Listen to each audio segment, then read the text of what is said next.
എന്നെ സ്നേഹിച്ചു നിത്യസ്നേഹത്താൽ എന്നെ സ്നേഹിച്ചു. അമ്മയെ കേടും സ്നേഹത്തെക്കാൾ ലോകം നൽകിടും സ്നേഹത്തെക്കാൾ. അധ്യായം 2 1 മുതൽ 10 വരെയുള്ള വാക്യങ്ങൾ. ബോക്കിമിൽ വെച്ചുള്ള മുന്നറിയിപ്പ്. കർത്താവിൻ്റെ ദൂതൻ ഗിൽഗാലിൽ നിന്ന് ബോക്കിമിലേക്ക് ചെന്നു. അവൻ പറഞ്ഞു, നിങ്ങളുടെ പിതാക്കന്മാർക്ക് കൊടുക്കാമെന്ന് വാഗ്ദാനം ചെയ്ത ദേശത്തേക്ക് ഞാൻ നിങ്ങളെ ഈജിപ്തിൽ നിന്ന് കൊണ്ടുവന്നിരിക്കുന്നു.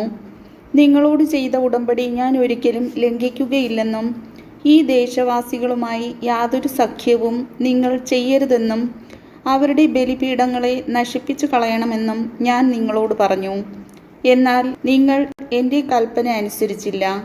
നിങ്ങൾ ഈ ചെയ്തതെന്താണ്? അതിനാൽ ഞാൻ പറയുന്നു, നിങ്ങളുടെ മുൻപിൽ നിന്ന് ഞാൻ അവരെ പുറത്താക്കുകയില്ല.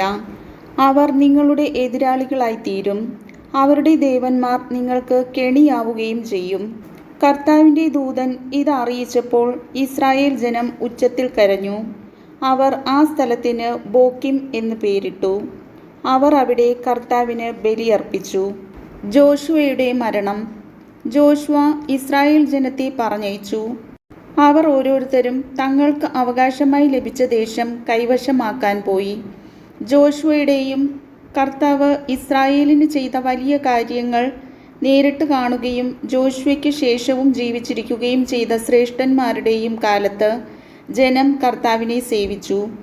കർത്താവിൻ്റെ ദാസനും നൂനിൻ്റെ മകനുമായ ജോഷുവ 110 വയസ്സിൽ മരിച്ചു. അവനെ ഗാഷ് പർവ്വതത്തിന് വടക്ക് എഫ്രായിം മലനാട്ടിൽ തിമ്നാത്ത് ഹെറസിൽ അവൻ്റെ അവകാശഭൂമിയുടെ അതിർത്തിക്കുള്ളിൽ അടക്കി. ആ തലമുറ മുഴുവൻ തങ്ങളുടെ പിതാക്കന്മാരോട് ചേർന്നു. അവർക്കു ശേഷം കർത്താവിനെയോ ഇസ്രായേലിന് അവിടുന്ന് ചെയ്ത വലിയ കാര്യങ്ങളെയോ അറിയാത്ത മറ്റൊരു തലമുറ വന്നു.